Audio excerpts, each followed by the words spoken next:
Salve, salve galera! Saiu mais um relatório do HCTR11 e hoje eu tô aqui pra gente esmiuçar esse relatório. Vamos ver se o fundo tem expectativa de melhora ou não. Se esse conteúdo te ajudar de alguma forma, deixa o like nesse vídeo, se inscreve aqui no canal, comenta aqui pra mim, né? Faz algum comentário sobre o fundo, sobre esse vídeo, sugestões aí para novos vídeos também. E se você quiser compartilhar também vai ajudar demais o nosso trabalho. Bom, vem aqui comigo para a tela, HCTR11, esse fundo que já foi o querido de muitos, hoje é odiado por muitos, mas muita gente ainda acredita no fundo, tá? Então a gente vai falar aqui sem qualquer viés e no final eu vou dar a minha opinião. Bom, o fundo, né, caso você não saiba, caso aí esteja numa caverna, mas o fundo caiu bastante.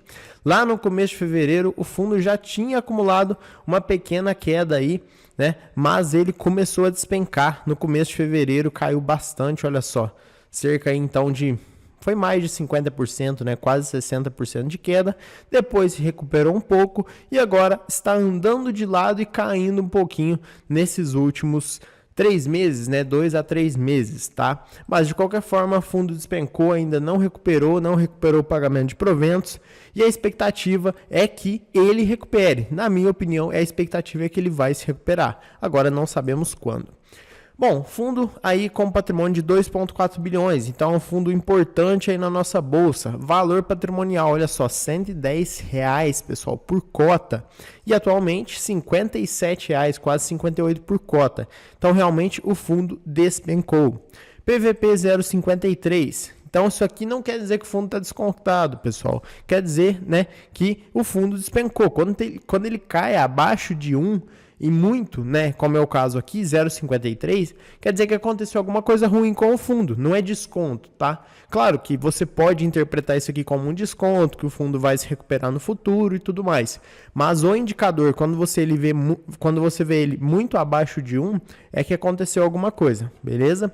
Bom, o último rendimento foi de 50 centavos, como a gente consegue ver aqui. O fundo que pagou aí já 1,10 até 1,25, até mais por cota, agora está pagando seus 50 centavos e vamos ver se isso vai ter uma expectativa de melhora aí nos próximos meses.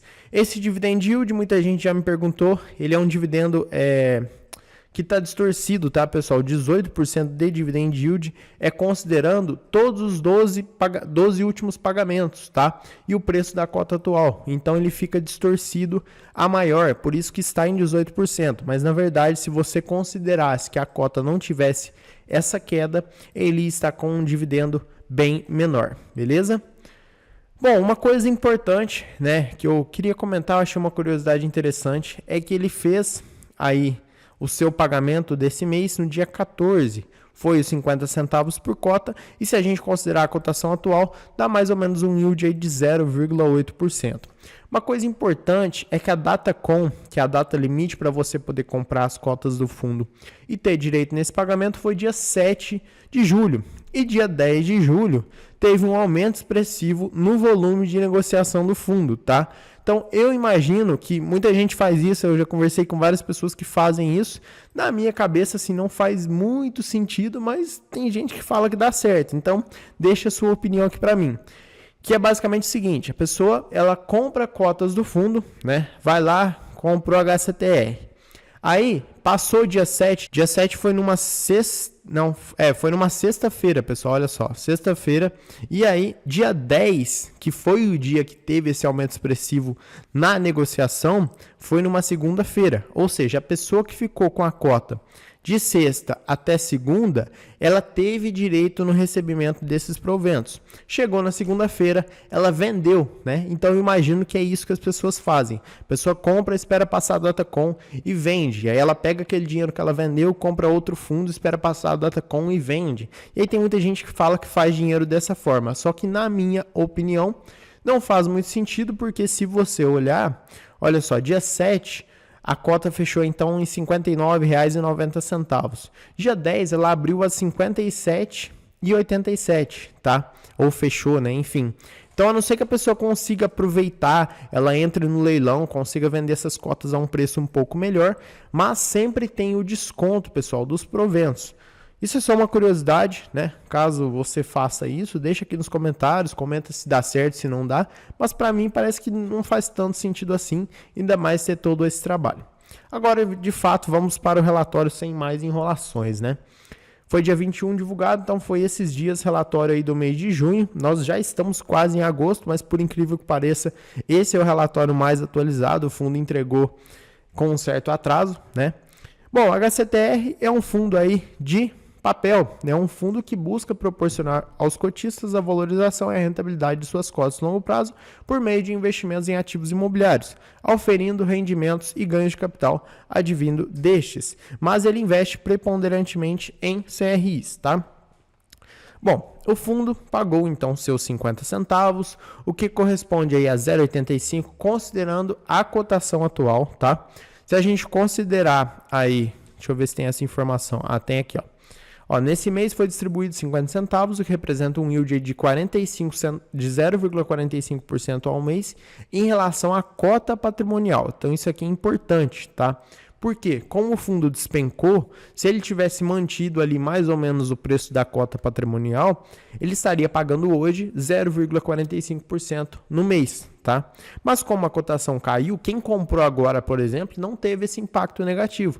A pessoa comprou o preço da cota agora em 50 e poucos reais, recebeu seus 50 centavos e vai estar recebendo então em torno de 0,8% ao mês, beleza? Bom, a tese de investimentos do HCTR11, a gente já fez vários comentários, já falei várias vezes, né? O HCTR11 é um fundo high yield, tá? High yield, ele busca rentabilidade. Ele abre mão de segurança para buscar rentabilidade. Isso que é ser high yield, tá? De maneira, obviamente, bem simples, né, que eu estou explicando aqui. High grade, ele busca melhorar, né, ter uma qualidade melhor aí nos seus ativos. High yield não, ele busca de fato ter uma rentabilidade muito boa. Só que isso, obviamente, tem um preço, né? Tem o seu lado positivo e o seu lado negativo. O lado positivo é que no longo prazo a tendência, tá, o esperado é que os fundos high yield eles superem aí os outros tipos de investimentos, como os fundos high grade, tá? Só que no meio do caminho, esses fundos podem sofrer demais. Esse tipo de investimento high yield, ele pode sofrer demais. Então observem que se a gente pegar nessa ponta aqui, de fato, o high yield ele apresenta uma rentabilidade melhor. Só que no meio do caminho, observa que o high grade, né, a gente quase não vê queda, ele algumas variações que são mais modestas. Já no high yield não, high yield sobe, tem hora que cai, despenca pra caramba, aí sobe de novo, cai, sobe, cai, então é isso que acontece. Mas eu acho que é importante, né, a gente destacar isso, porque muita gente investe no fundo sem saber qual é a estratégia do fundo, como que funciona, e depois quando o fundo cai, passa por esses momentos, a pessoa fica, né, estressada, nervosa, o fundo não presta, mas eu acho que não é assim, é a tese de investimentos do fundo. Ainda estamos sob o impacto dos ativos que tiveram dificuldades em financiar e refinanciar suas operações. Então é isso aqui que está acontecendo com o fundo, né? Inadimplência, beleza? HCTR11, sinônimo de inadimplência no momento. Quando parar, diminuir essas inadimplências, o fundo vai melhorar. Agora, se parar, né, pessoal? Se melhorar essas inadimplências, a gente não sabe se de fato isso vai acontecer. Bom, em cenários onde a companhia e ou detentores dos CRIs precisam renegociar os termos, prazos e taxas das operações, é convocada uma Assembleia Geral de Titulares, que consiste em um fórum onde a companhia apresenta seus pleitos e os detentores dos CRIs, via maioria dos votos, definem por sua aprovação ou não, bem como adicionam solicitações, condições que entendam necessárias. Enfim, isso aqui está explicando algumas coisas, mas eu acho que vou pegar só o principal aqui, tá, pessoal? O fundo, né, o HCTR11, é um dos pioneiros do mercado brasileiro de fundos high yield, com uma estratégia que vai além da tradicional praticada pela média do mercado, mirando maior rentabilidade através da exposição a segmentos considerados menos óbvios. Menos óbvios, galera, quer dizer muitas vezes mais arriscados, tá? E há operações com estruturas financeiras de maior complexidade, de maior risco também, tá? Então, de maneira geral, é isso. Mas, de qualquer forma, o HCTR11 é um fundo que se destaca porque o fundo entregou, desde julho de 2019, que foi o mês da sua listagem na Bolsa, o maior volume acumulado de dividendos dentre os fundos que compõem o IFIX, beleza?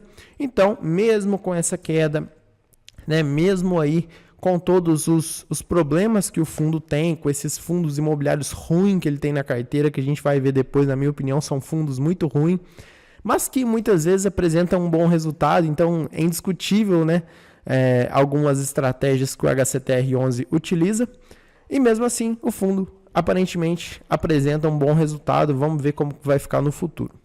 Parte de reestruturação, vamos ver o que o fundo está tentando fazer para melhorar essas questões que estão afetando o fundo diretamente.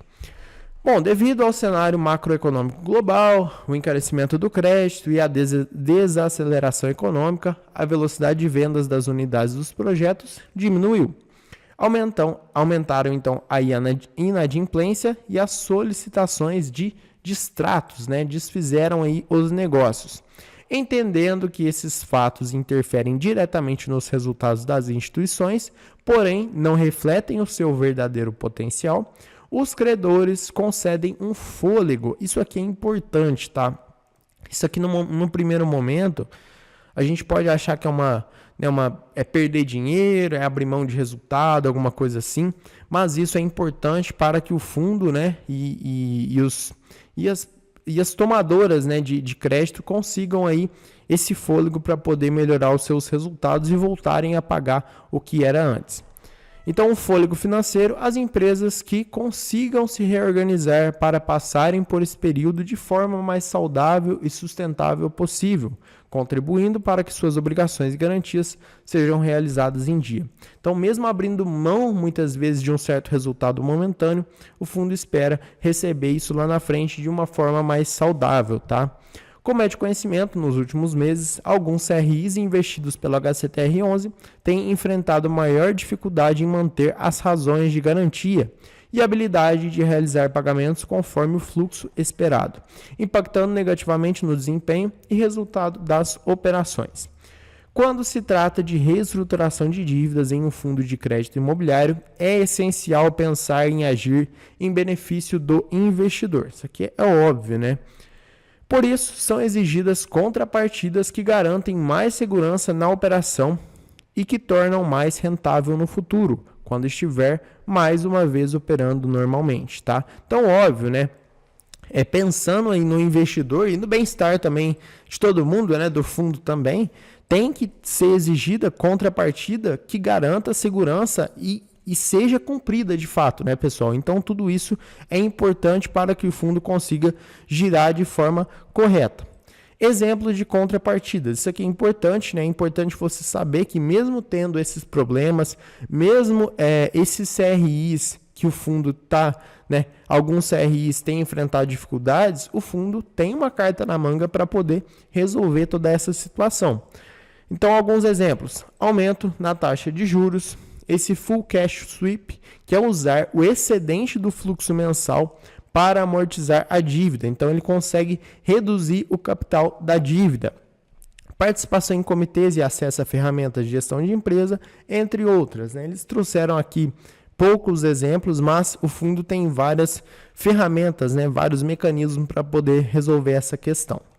E agora vamos então para o DRE do fundo. Bom, essa parte aqui do DRE, pessoal, eu vou até ler isso aqui, porque tem várias informações que a gente consegue extrair somente lendo essas informações. A DRE, então, nesse caso, apresenta a seção DRE contábil, que traz o resultado contábil do fundo sem os efeitos de marcação a mercado dos CRIs, beleza? As variações no resultado contábil. Vamos ver aqui, ó. Em junho de 2023, o fundo apresentou um resultado contábil de R$ 1,02 por cota, que é esse valor aqui, ó, R$ 1,02 por cota, impactado majoritariamente pela receita de correção monetária dos CRIs e variação da cota a mercado dos fundos investidos. Então, pessoal, esse valor aqui, ó, cadê? Impactado aqui, ó, correção monetária. Certo? Correção monetária foi de 18 milhões. Não entendi por que eles falaram impactado majoritariamente pela receita de correção monetária. Mas enfim, vamos continuar, né? Já que é o resultado contábil, então a gente não tem que olhar essa parte de baixo. A variação da correção monetária foi resultado da queda observada em maio de 2023 do IPCA, onde o índice saiu de um patamar de 0,61% para 0,23%. De fato, né, houve essa redução no IPCA de um mês para outro. Isso é bom, tá, pessoal? De maneira geral, como um todo, a redução da inflação para nós é bom, né? Para o fundo, obviamente, ele acaba perdendo nessa correção monetária, mas faz parte aí da nossa vida. A parte de fluxo de caixa evidencia todas as entradas e saídas de caixa do fundo, sendo a responsável por fornecer a liquidez necessária para efetuar a distribuição de dividendos. Então, a distribuição de dividendos, ela provém aqui da parte do fluxo de caixa, né? Ela provém não, né? A gente consegue visualizar ela nessa parte, fazendo essa correção. E pagamento de fornecedores e reinvestimentos também. Variações. Então, no mês de junho de 2023, o fundo gerou um caixa equivalente a 48 centavos por cota, tá aqui.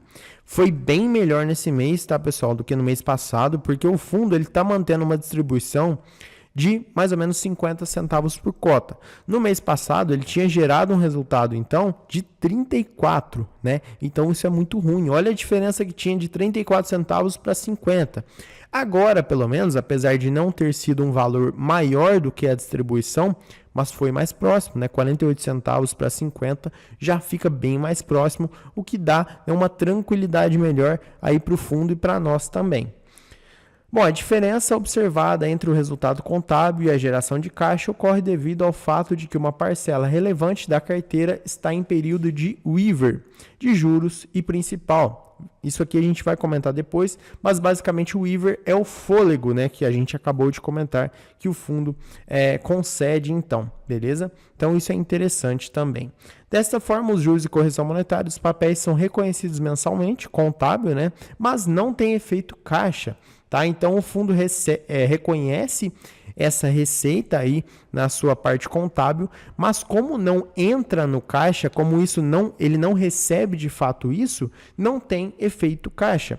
E assim impactam a capacidade de distribuição do fundo. Na medida em que os períodos de waiver forem se encerrando, o fluxo de caixa do HCTR tende a retomar os recebimentos e assim melhorar a distribuição dos seus dividendos, tá? Então, como eu falei, esses waiver, pessoal, muitas vezes a gente entende como um problema, né? Abrir mão de resultado, alguma coisa assim, mas é necessário, talvez um mal necessário, vamos chamar dessa forma, beleza? E a gente vai ver em mais detalhes essa parte do waiver daqui a pouco. Bom, a distribuição do fundo desde março, ela está em 50 centavos por cota, tá? Então, realmente, ela caiu demais. Olha só, como eu falei para vocês, né? O fundo chegou a pagar bem mais, quase R$2 aí por cota, aí caiu um pouco. Essa média de 1,10 era uma média normal, tá? Uma média de R$1,10 por cota era uma média super tranquilo, considerando o preço dele antes dessa queda. Agora, 50 centavos, se você desconsiderar essa queda, também está normal, porque está dando 0,8, 0,9, né? Então, tá tranquilo. Só que o problema realmente foi essa queda. Rentabilidade do fundo, olha só como que teve uma queda expressiva aqui no finalzinho, né? Que foi entre março e abril que começou todo esse reboliço aqui do fundo, tá? Mas mesmo assim, né? Se a gente considerar as distribuições, como eu falei para vocês, as distribuições do HCTR11 foram excelentes, né? Desde que ele fez o seu IPO aí na bolsa. Então, se a gente considerar isso, o fundo, mesmo com essa queda, ele teve uma rentabilidade bem superior ao CDI. A carteira do fundo, né? A maioria, como eu falei, são CRIs, 81%. Ele tem um percentual que eu acho bem ruim, tá? Vão me desculpar aí, mas eu acho bem ruim os fundos que ele tem na carteira, que representam aí 18%, e tem 1% em caixa. Esse caixa ele utiliza aí para manutenção dos seus proventos, beleza?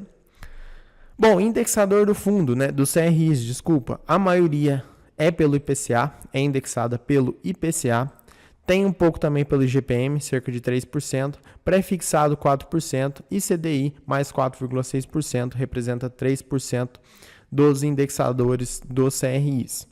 Bom, a distribuição geográfica do fundo, ela é bem interessante, tá? Isso aqui não tem muito o que falar, beleza? O que eu acho, né? Isso aqui é uma característica do fundo, não é um defeito dele, é uma característica porque quando você vai investir, você tem que investigar, tá?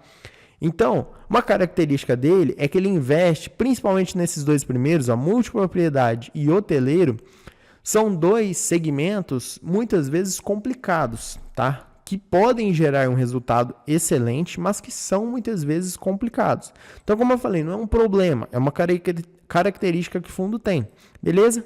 Agora, esses fundos aqui também são, né, fundos que o HCTR11 tem na carteira. Particularmente eu acho bem ruins, né, que não geram, praticamente todos eles aqui não geram nenhum tipo de resultado para o fundo, tá? Se eu não me engano, só esse aqui que gera.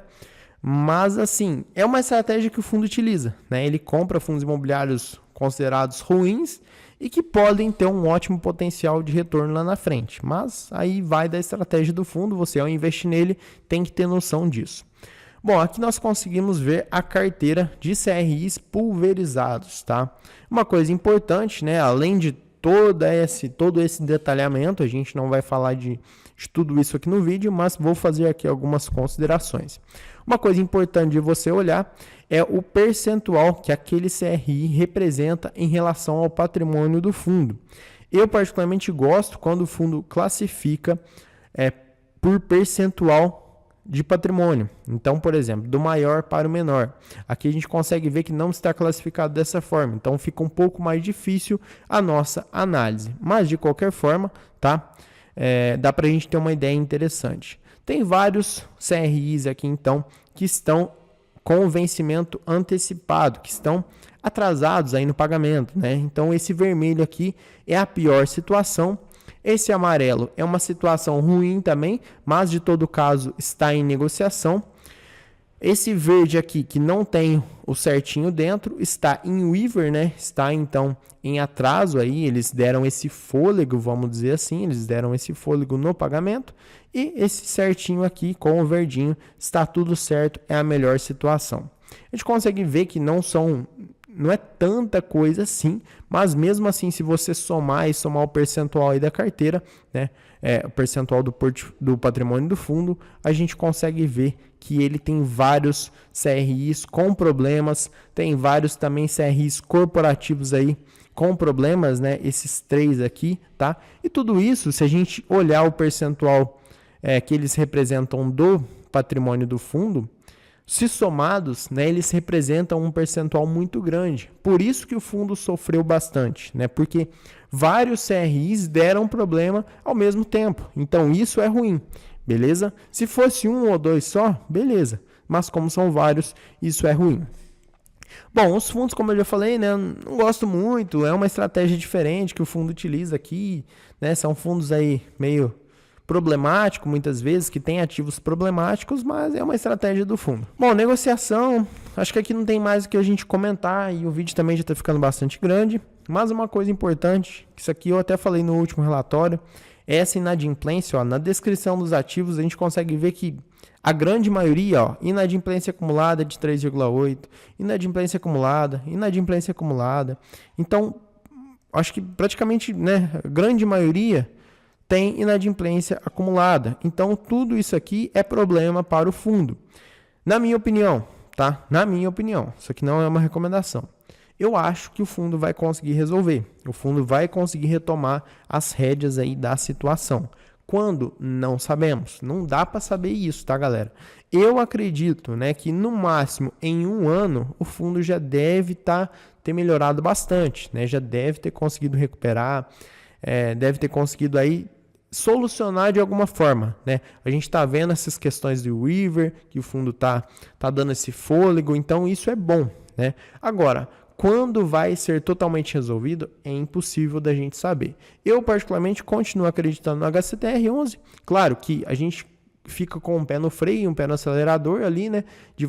Vai devagar, acelera um pouco, freia um pouco, mas eu acho que o fundo vai conseguir se recuperar sim. Beleza? Deixa para mim aqui a sua opinião. Vou ficando por aqui. Um abraço e até o próximo vídeo.